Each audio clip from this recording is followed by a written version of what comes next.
Welcome to another edition of Life's Journeys with Dr. Ralph Smith.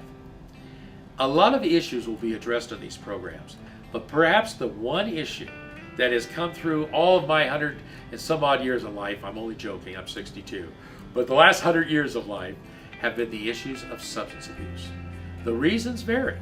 Substance abuse can be considered an escape of not dealing with life's realities, and the substance allows you, whether it be alcohol, drugs, or whatever, as an escape to kind of remove yourself from the world and enjoy this supposed high.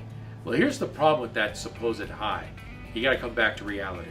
And so while you're out using your drugs or you're out using substance as far as alcohol, you always got to come back to the original problem. If you don't solve a problem, it's not going to disappear. So at the very most, it gives you a temporary, let's say, relapse of reality. And the reality relapse is enjoy the drugs, enjoy the substance, and then come back and still have to deal with real world. So in this program, we're going to explore all the elements of substance abuse. We're going to deal with the use of marijuana, now legalized in Washington. We're going to deal with meth. The Detective Brian is going to share with you stories that I think will really shock you in the fact that the legalization of marijuana has not decreased nor increased our drug problem. It's still a big problem. We're going to deal with the issues of heroin. That's a drug that was used years and years ago and how it's regained its popularity. And then we're going to deal with the drug that has the most devastating effect, that is meth. And the whole point of meth is, again, it's an escape. It doesn't make people bad people, but it's an issue of release. And then we're going to also deal with this issue of, is this a matter of choice or is this a disease? So stay tuned. I think you're going to pick up a lot of interesting information, and more importantly, if you recognize these problems in your family, reach out for help. We'll be right back.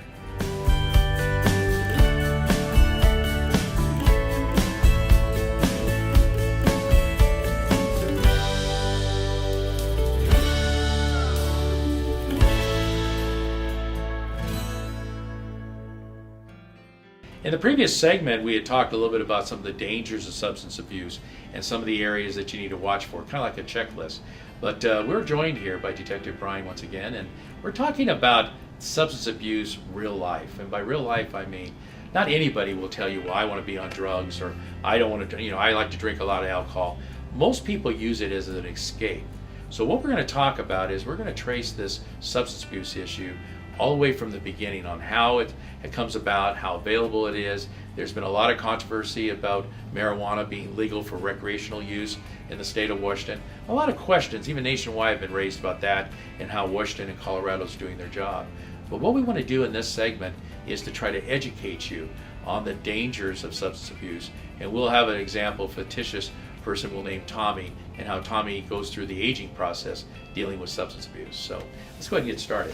First of all, welcome back again, Brian. I know we talked before about domestic violence in a previous show, but now we're dealing with substance abuse, and in a way those two issues can intertangle sometimes, but let's just deal with substance abuse itself.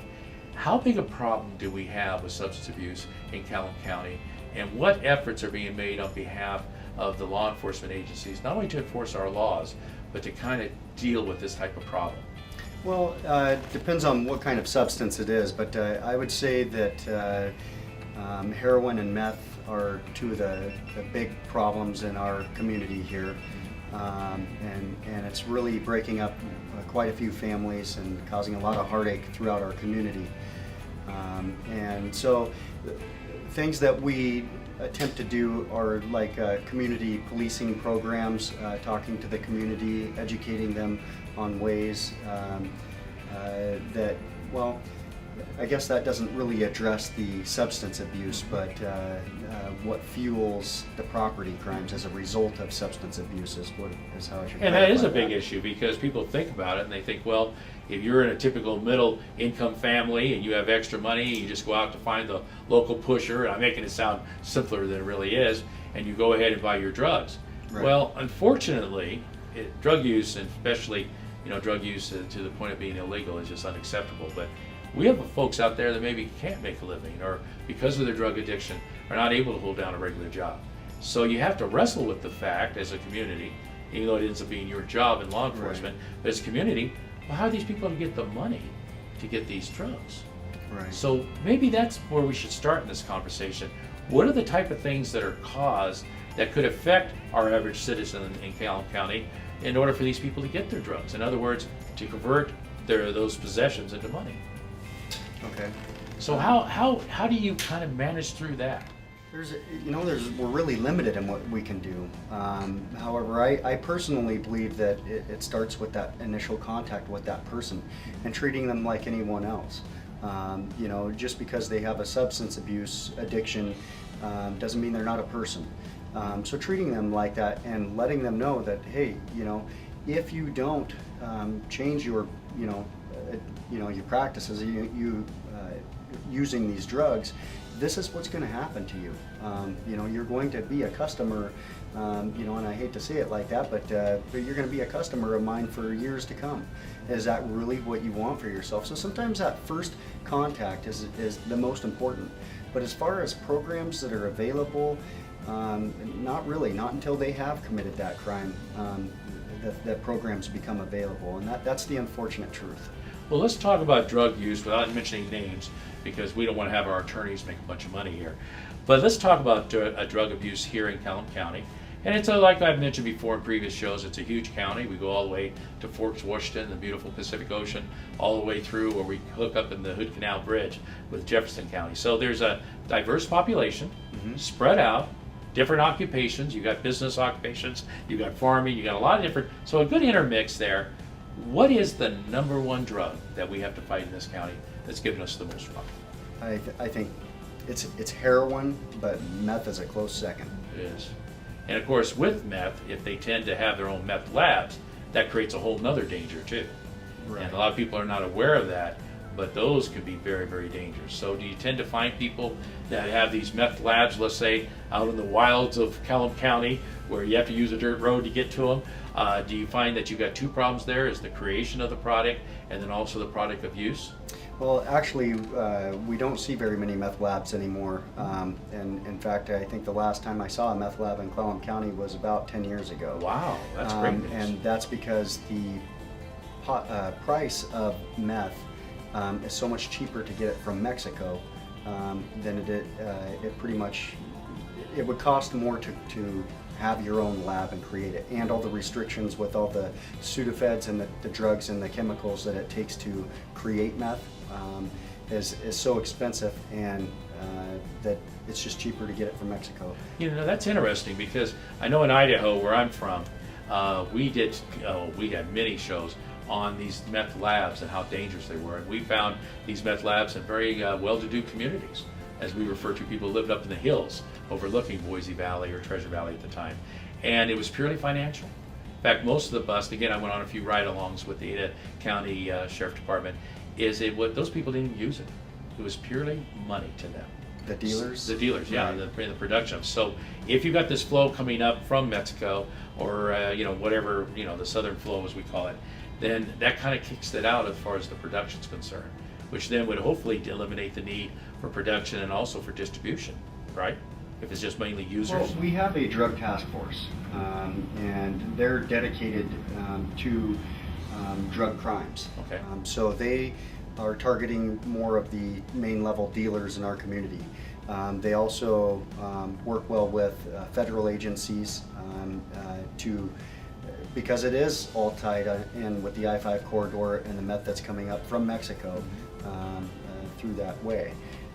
So the task force attacks, it from that angle by the use of informants and so on to investigate these drug cases and implement or execute arrests from their standpoint as a result of their investigations. However, as far as the user is concerned, again, it really comes down to they have to essentially commit a crime before there's any programs that are available, unless they pay for it out of their own pocket or their family can pay for the help that's needed or the treatment. But essentially, they have to commit a crime, and once they commit a crime, so long as they don't have an extensive criminal history, then there's drug court, which is offered through Clallam County courts.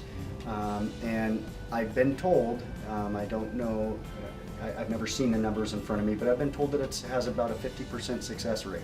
That's good. Right, and the really drug very court is in lieu of the criminal charges. So if they complete the drug court program, I'm not qualified to speak on it, but I understand that that will help alleviate some of those criminal charges, or at least adjust them. But of course, if you reoffend in that program, you go through the normal channels then. Absolutely. You've got one shot at this to kind of clean your act up. Oh, I would beg to differ. I've seen people Yeah. get multiple chances. Really? Yes. That's amazing. Now, heroin, which is also referred to as horse, has been around forever. Even when I was in high school, it was there. Now, LSD was very popular back then, the mushrooms, cocaine was available, all those things. One of the arguments that was made, and I'd like your professional opinion on this, or your personal opinion, whatever you're most comfortable in, is that with the legalization of marijuana, that would take the dealer out of the game, to where a lot of times people refer to these dealers as the marijuana or the grass being a gateway drug, where they go in and buy it, and maybe in their own minds it's more acceptable, versus now it's legal for recreational use with certain restrictions. Have you noticed that the incidence of drug abuse has gone down since the marijuana has been legalized here in the state of Washington? Has it stayed the same? How do you read that? No, I don't have any statistics or data to prove otherwise, but I have not seen any decrease in drug use. I mean, meth Wow. and heroin still remain very high in Clallam County, and therefore we're having a lot of property crimes as a result. Now, as far as law enforcement driving vehicles, as far as arresting people driving vehicles, they have a certain test they have for alcohol. It's been around forever. It's .08. And again, people, based on male or female, whether you eat or not, it metabolizes different ways. But in marijuana, isn't there a separate test that you can test the driver of a vehicle for marijuana? Or how do you handle that if you think they're under the influence of marijuana? Right. Well, that all depends on the reasons for the initial traffic stop. If there's lane travel, weaving, there's been reports that it's an erratic vehicle, so on. So if we have good driving on the vehicle, and when I say good driving, it means we've observed poor driving, then we stop the vehicle. And if we're talking to someone and they have bloodshot eyes, bloodshot watery eyes, and slurred speech, or something's going on and they appear to be impaired, but we do not smell an odor of alcohol, we would still do the standardized field sobriety test to check their level of impairment. And that's just a test that for observation, for us to be able to determine how impaired they are. And if it appears that they're too impaired to drive, then at that point we would be looking at getting a search warrant, applying for a search warrant for blood, so that could be tested. One of the obvious things, and most people who use marijuana recreationally, medically, or just for their own thrills may not realize, but marijuana has a peculiar odor to it. Absolutely. And it's like, if a law enforcement officer wasn't born with a nose, maybe it'd be a little bit difficult to tell, but it has a rather unique aroma to it. If you had that same stop and you could smell that aroma, and somehow they managed to pass the field sobriety test, what do you do then? Well, there's a lot of factors that play into that. If the reason for the stop, if in your example, if there were no observations of poor driving, and we just merely stopped someone for another offense, i.e. a seatbelt violation, and we pulled that vehicle over and we contacted the driver and we smelled the odor of marijuana, we might ask some questions. Have you smoked any marijuana? Have you ingested any marijuana recently? And just in engaging them in conversation, if we notice any other indicators, like I said before, the bloodshot watery eyes, or just any signs of impairment, then we might ask them at that point to do some voluntary field sobriety tests. But in your example, you say if they pass those field sobriety tests, it would depend. How well did they pass? Were there any indicators at all? We'd probably look to, see if there's anybody that could come get them, if they would agree to anything like that, and of course we would let them know, the reason we're just trying to make our roadways safe. We don't want to see anybody get hurt. We don't want to see any other, you get hurt or anybody else. So most of the time it's an easy sell. One other question on marijuana, and then we'll move to other drugs. A lot of folks have the attitude, and I don't know the difference, again, and I'm not a lawyer, but I don't know the difference between Colorado laws, Washington laws, now Oregon has stepped up. A lot of these states get involved with decriminalizing the use of marijuana, and then finally they might approve it for recreational use. But here in the state of Washington, what exactly does the law pertain? I think you have to be 21 to purchase it. You can use it for consumption within your own home, but you can't just sit out here on the park bench and use it. Why don't you walk our audience through a little bit about what this law allows people to do and what the law does not allow people to do? Well, it's kind of parallels alcohol in the sense that you have to be 21 or older to use it, and you cannot ingest, or you should not ingest marijuana and drive a vehicle. But it's just like alcohol. You can't stand out on the street corner and drink beer in Right. open daylight. It would be the same thing. Okay. So there's no difference there. So what about the hypothetical example of someone in the park and watching their kids play? Can they light up there and use marijuana without any type of enforcement angle, or is that a judgment call? I would believe that there's a parks statute that covers that. Perhaps that you cannot smoke marijuana in the park or use drugs. I don't know though. You know, it's fascinating, Brian, that you brought up that point, that the drug use and all that is still there and present, because there was one of the major arguments about the legalization of marijuana was the fact that it would take the dealers completely out of the equation. Now, I know from previous shows I've done, we have found that the state put so many taxes on it, and not, again, bringing you into the political part of this, Right. that sometimes going to those marijuana shops or cannabis shops or whatever they want to call them, it's actually more expensive than buying it from the pusher, who obviously doesn't charge state taxes. Right. Have you run into that much at all on the street? No, That's amazing. marijuana has not been an issue. That's just absolutely amazing.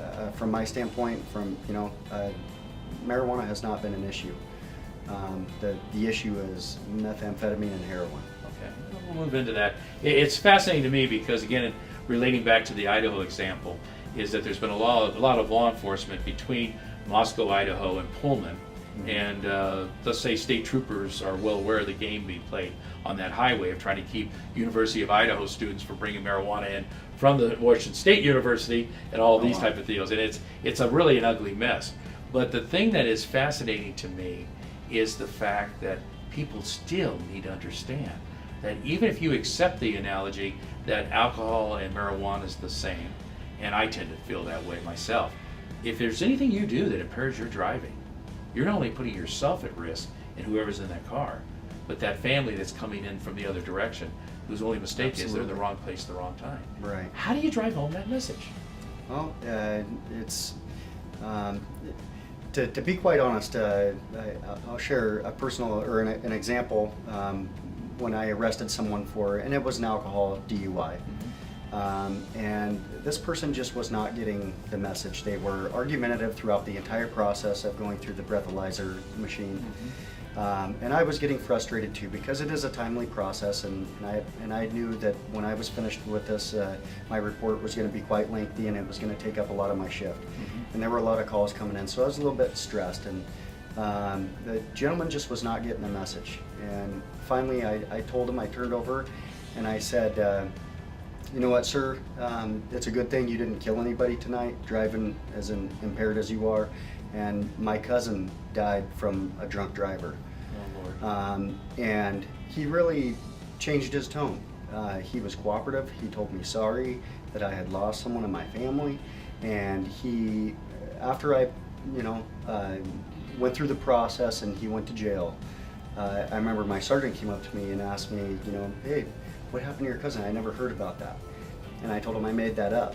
I made that story Just up. to get their And attention. he said, why? And I said, because I wanted it to be personal. Yeah, personalize it. Absolutely. And I wanted them to realize that, it could happen. So let's personalize this. Well, we do have drug courts. There's been a lot of advances there for the people that screw up and basically need another opportunity to find a wisdom to their way of living life. Right. But, there's another issue that's involving, substance abuse, and we'll switch over to alcohol. A lot of people, I think, do not realize how little alcohol it takes to violate the law. And growing up, it was 0.10. Most states now it's 0.08. The courts have stepped up. They're now requiring alcohol education, which is a lot more successful. We do that ourselves at Jenny Marie instead of counseling. They have these victim panels where they can actually see the effects of what happens when a drunk driver. Some counties get real aggressive and they'll even take some people to the morgue and show the example of what can happen. Right. But here's the big point that I'm trying to make. Is there a common theme through all of this, from alcohol addiction to substance addiction, whether it be marijuana, meth, cocaine, heroin? How much is it related to the economy? And by that I mean, if financial resources are tight and jobs are not plentiful, and Calhoun County has one of the highest unemployment rates in the state of Washington, how much of that is an impact, either from the stress of not being employed or the actual reality that their whole family structure could be breaking apart because they don't have a job? Right. What type of a link do you see in that? Well, I think it's a factor, but I think it really does come down. Well, there's so many factors that play into why people get into drugs or substance abuse, but you know, the economy could easily tie into that. The stressors of having bills and not being able to pay them. Or having mental health issues is another, you know, factor that causes people to get into street drugs. Or, but yeah, I could see it a factor, but I don't really notice. That's not a factor that's in the forefront as to why that I've seen in my job, as to why people resort to using street drugs. Some of the people do it just because they enjoy it, Some people do. and it's a release. I mean, it used to be used in the early days when I started my education.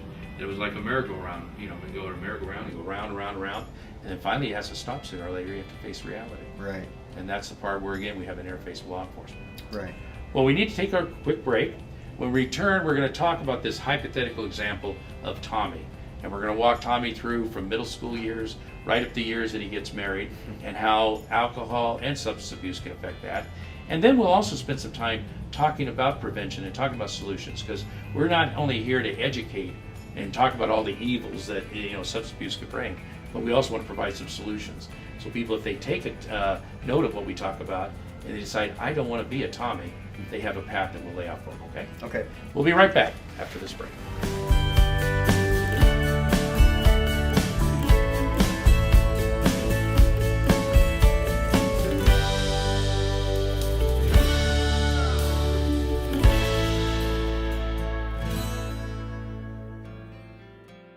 Welcome back to Life's Journeys with Dr. Ralph Smith.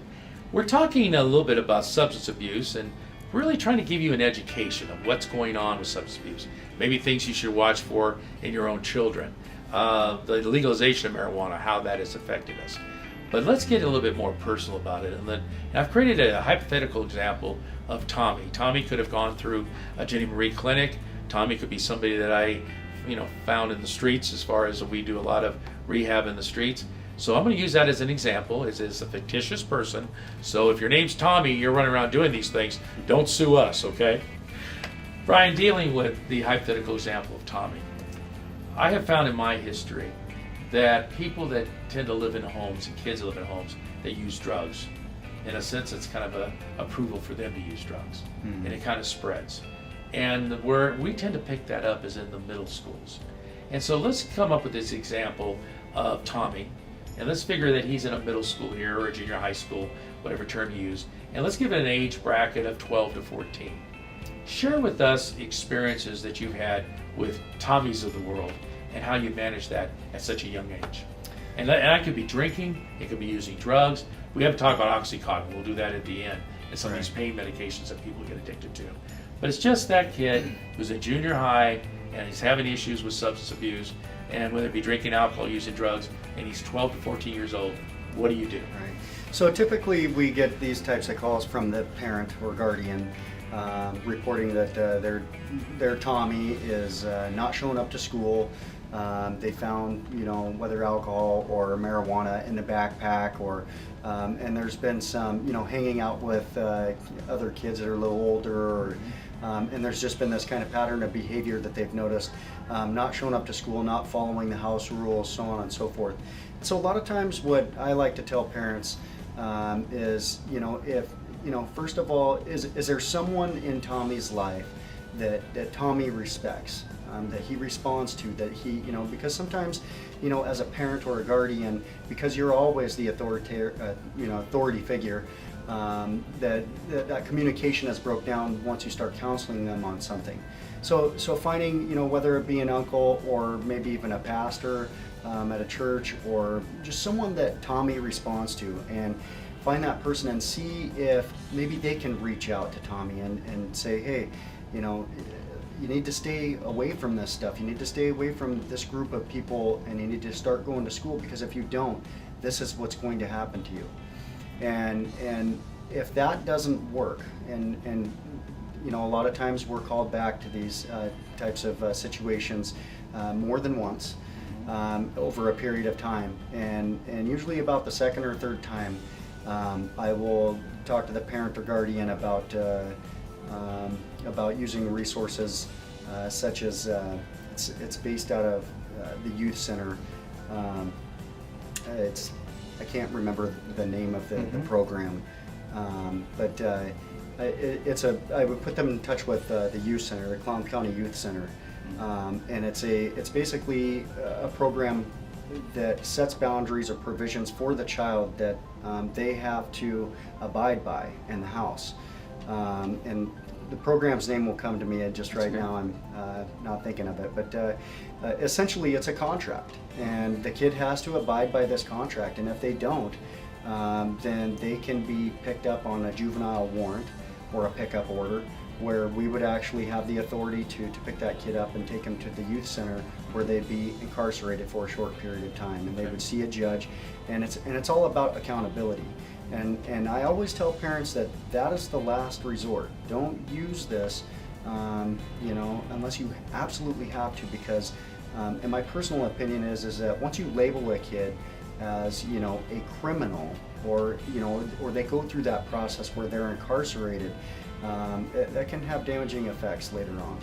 Well, I think a lot of parents would use that as a fear factor, but the reality is if the child has problems and you throw them in with a bunch of other kids who have problems, Absolutely. it kind of feeds on itself. I agree. Which raises the question, before we promote Tommy into high school, how big a factor is peer pressure in that age bracket from 12 to 14?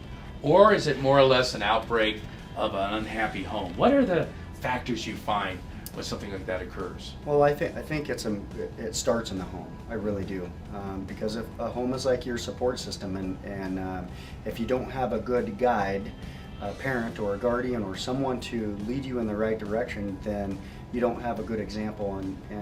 But that's not necessarily true in all cases. Sometimes there are good parents, and they do try to provide a good home and stable environment for their child, and yet they still resort to it. So in those circumstances, absolutely, it's peer pressure. It's that child getting involved with a group of kids, or seeing something that they want to emulate, and they just participate in it. Tommy gets into high school. Hallelujah. He's sitting there as a junior, maybe a year and a half to get that high school diploma. But also, as he advances, he gets older, he starts going to parties, which maybe would not be as common as junior high. He starts attracting toward people that are maybe less desirable. And I'm not talking about their looks and economic brackets. I'm talking about their release valves, what we call in psychological trade, which means things they do to, quote, relieve the pressure of life. Right. And it's always hard for parents to understand that, because as a parent, you're going out and making a living, you're trying to raise kids, you want to get the mortgage paid, you think about retirement, and yet these kids get under this pressure, as they call it. Mm-hmm. What happens to Tommy when he gets to that level? Let's say he's starting to use drugs, or you bust a party out there in some campground where drugs are being used. Do you go ahead and then finally go to the situation of arresting and putting them through the criminal process? Or is this still the type of philosophy you take the kid back home? Well, and same type of philosophy, and the program that I was talking about through the youth center is called the Youth at Risk program. Okay. And it's the same type of thing. We will contact the parents if they're still a juvenile under the age of 18.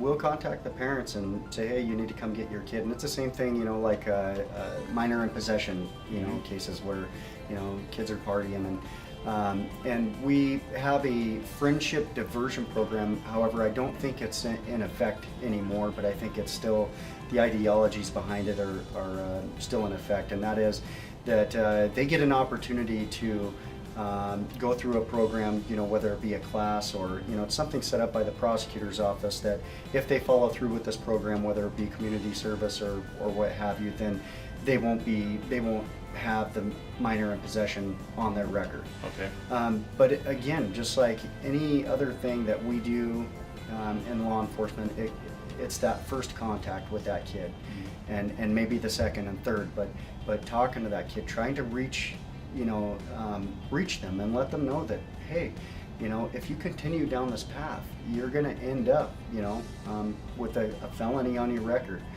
You're going to end up with, you know, warrants, and you're going to end up in our jail, in big boy jail. And sometimes, you know, I don't know how much effect it has, but just trying to have that positive influence on everyone that we deal with, whether it be an adult or a kid, and try and have that positive impact and let them know that, hey, you know, you continue down this path, this is what's going to turn out for you. And we try to, you know, despite their disagreements with their parent or guardian, you know, or the issues they're having at home, talking to them about, you know, well, you know, resolving conflict is an important part of being an adult. Talking to your parents and working through the conflict is that's most important. And if you're running away from it and you're constantly trying to run away from your problems by engaging in using drugs or hanging out with these people that you know have a lengthy criminal record, it's going to cause you more problems down the road. But learning to stand up and face conflict in a constructive way and work through it, that's going to make you a productive member of society one day, you know. And so I think that's an important message to pass along, especially a juvenile. The incidences, again, of substance abuse, do you juveniles, and we used to call it juvie and juvenile detention. I guess they always change words. As we get older, they just change the terms. It's the same thing. Do you find that they tend to abuse alcohol more than regular drugs? Or does it seem like they use whatever's most convenient? Because sometimes alcohol is more readily available, maybe not to purchase at a local store because they're well aware of losing that license. It's pretty expensive. Right. But what do you find in dealing, again, with a Tommy age person, 16, 17 years old? What do they tend to abuse the most? Well, I think you're right on with alcohol, and I think that is because it's the easiest to access, whether they steal it or they get someone of age to purchase it for them.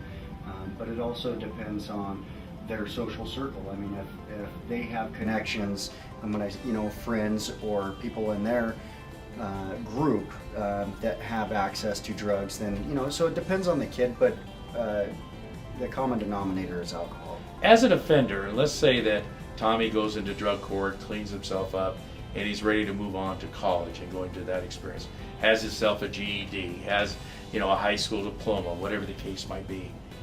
Do you tend to notice that the Tommies of the world and the people that you relate to, that as they age, do they tend to have a better chance of surviving this and moving on and being productive citizens? Or do you tend to see a pattern just keeps growing even though they may be getting older? No, and making sure that I understand your question.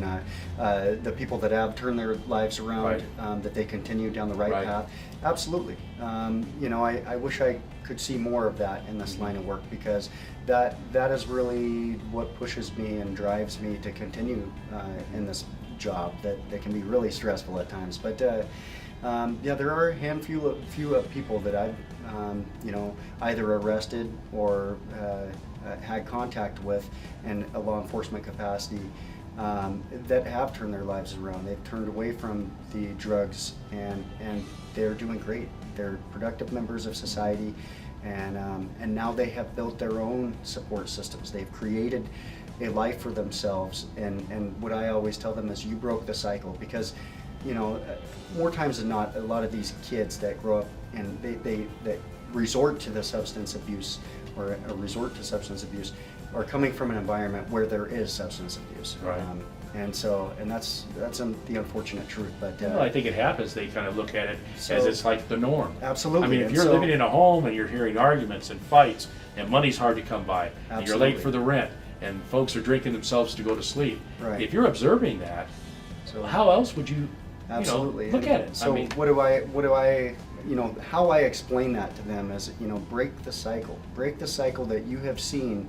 Your parents or, your family has provided an example for you. That's what you're blessed with, is that they've provided an example for you of what not to do. correct. So now, you create your own destiny. And once they do, they broke the cycle, and it's just a great thing to see. It's really rewarding to see that when it happens. Well, in our segment of conversation, let's assume that Tommy finally woke up, found the perfect woman, and moved out to the suburbs and raised a great family. Let's assume the positive here. But a part of the substance problem that's generally not discussed, and which I find in my practice to be even more evident than the issues with juveniles, is the issue of painkillers. Mm-hmm. A lot of adults, and I'm sure you run across this, whether it be Oxycontin, whether it be Valium, whatever the drug might be, they can start off with a prescription, and they have a certain amount of pills to take care of the pain, and those drugs are highly addictive. Absolutely. And even though you're carrying the prescription bottle, and you can go ahead and show the law enforcement officer that you have a prescription, all that, sooner or later, if that pain issue is not resolved, a doctor will normally start reducing the amount of prescriptions or reducing the amount of pills, and then it aggravates the problem. How big an issue is that in Calhoun County?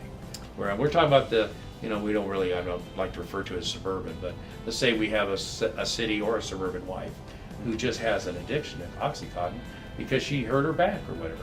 Do you run into much of that out there? Absolutely. And how do you do? What do you do about Well, when I started, 11 years ago, that was a huge problem, prescription pill abuse. But what was happening is the younger generation was breaking down the pill to smoke it, or break it down to ingest it in some way, shape, or form.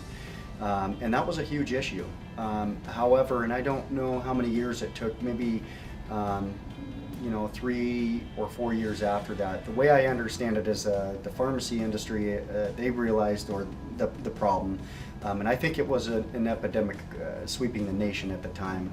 I may be wrong about that, but it was definitely affecting our county. And so they affected the time release agent in the pill, so it made it more difficult to have the same effects of ingesting a synthetic narcotic, because that's what these pills are. Right. And so as a result of that, the pills lost their value, of course, and so a lot of these prescription pill addicts were just switched straight to street heroin. But going back to examples of people that have been in a serious injury or collision or something, they've had a serious injury and they're prescribed these prescription narcotics. Absolutely, I've seen that quite a few times, where people have started out on prescription narcotics and got addicted to them, and then it wasn't enough for their addiction, so they turned straight to street heroin, or their doctors were trying to wean them off, but I haven't seen that as often as I would like to see. Well, we're going to do a separate program later on, probably out of swim, and talking about Grandma and Grandpa's drug cabinet and how it gets raided by the kids when they're visited by their grandkids and things. It's a huge problem. People don't like talking about it, but it's a real problem. Well, one program that we do have in Clallam County is the drug take-back program, which is a safe place. It's right in the sheriff's office lobby, that people can bring old prescription pills, and there's a drop box, so nobody has to give their name, anything like that. It's kind of like an anonymous. You just show up, drop it in there. So that's another angle that we've kind of approached that issue. That's a big to step alleviate forward. that. Do you have Absolutely. kids, Brian? I do. I have one. You have one? How old? Yes. She just turned 6. Wow. Yeah. Wait till you hit puberty. We'll have to do another show. You'll be grayer then. Oh, great. But to finally, to kind of summarize what we're talking about here today, and again, thank you for your help on the domestic program and the substance. I'd like you to look in the camera and just give advice, because you're a parent, and that obviously is our most important job in the world, without a doubt. Give these parents advice and suggestions that before they hit the front line of our defense, which is law enforcement officers, that you would advise to a parent to get ready for this stage and not wait till their kids get older. Is there some advice you'd like to share? Well, if you as a parent are having a child that's experiencing or exhibiting behavior that, such as delinquency from school, hanging out with the wrong group, and it appears that they're starting to use, dabble in substances such as alcohol or marijuana, I strongly urge you to take intervention, steps of intervention, whether that be finding a strong support system or someone that they would listen to that would be able to counsel your child and hopefully steer them in the right direction. And if that didn't work, there are programs, which I always say is a last resort, but the Youth at Risk program that can assist you with at least having some accountability for your child, so that if they do not follow the house rules and they do not show up to school, that there's some accountability involved. But that is a last resort, but I strongly urge you to use those resources because they are available to everyone in the county. All right, Brian, thank you for your service. All right. And you're a tremendous resource. And folks, this is what I'm talking about. When we return from this next break, we're going to give you some safeguards to work with. But law enforcement officers are also part of the resource. They deal with this quite often. So if you do have a problem with your child and you see, of course, Brian wouldn't do this because he's in trim fit, biting on a donut. If you got a problem, go up and talk to them. They're here to help to make this community safer. And by us supporting law enforcement, it's just one more thing that creates a better quality of life here in Calhoun County. We'll be right back.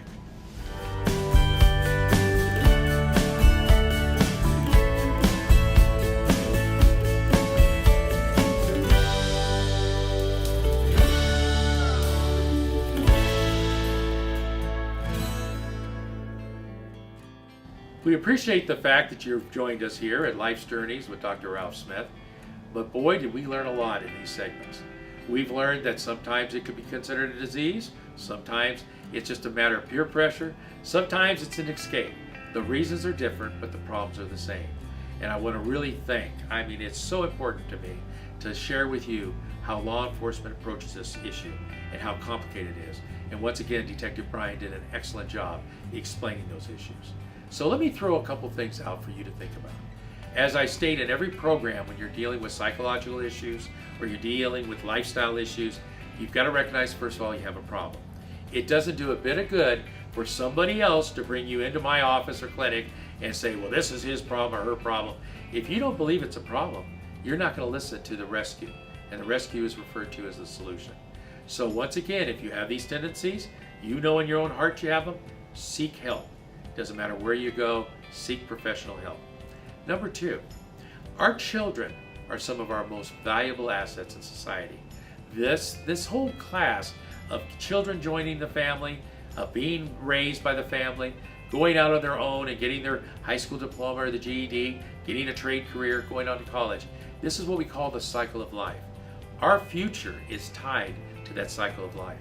And one of the big detriments that we can run into is if our children come up with substance abuse issues, alcohol, marijuana.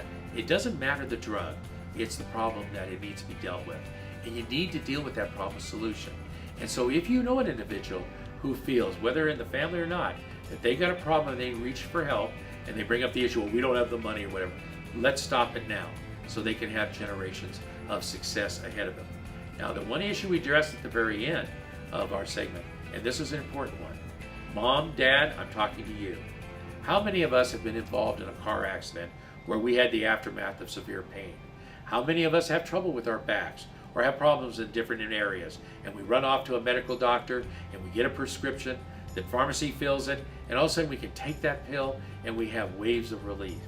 And by relief, I mean absence from pain.